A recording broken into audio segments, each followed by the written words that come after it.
let's determine the molar solubility of a calcium fluoride solution, okay, that is contained in 0.250 molar calcium nitrate.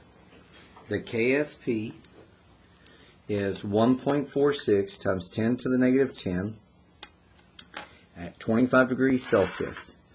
Now, what we are looking at here is we've got this solution of calcium nitrate, and it already has a common ion.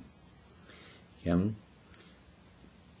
So, the calcium fluoride solubility is going to be limited by the presence of the calcium ion already there. So, it's called the common ion effect. Okay. First thing I want to do is I want to write the KSP expression for calcium fluoride. So I've got it written here. Now, below I've got an ice table. Okay. Remember that pure solids are not included in KSP expressions. So initial concentration is 0.25 molar because the calcium ion is already present before I start adding calcium fluoride. Initially 0 fluoride. The change as approaching equilibrium is plus x and plus 2x. 2 being here. Then the equilibrium value. Substitute in for these concentrations here. Okay. We can simplify down 4x squared. Now we are going to make an assumption on this plus x.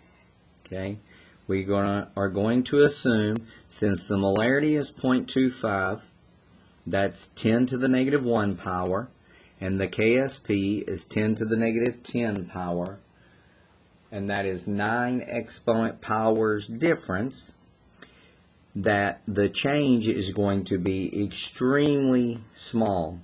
Okay, extremely small, almost negligible, or you can ignore it. Okay, and we'll make sure that it's less than 5%. That's kind of the basic rule here, is that if that's x is less than 5%, then this assumption is safe to make without having to potentially run a quadratic equation on this problem to solve for x. So we'll then bring this down 0.250 times the 4x squared equals the KSP value. So this 0.250 times 4 is merely just 1. So we have x squared equals 1.46 times 10 to the negative 10. And let's take the square root of that. 1.46 times 10 to the negative 10.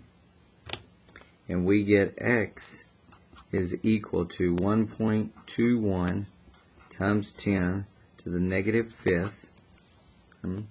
Now when we relate x to the initial molarity, that is definitely less than 5%. Okay.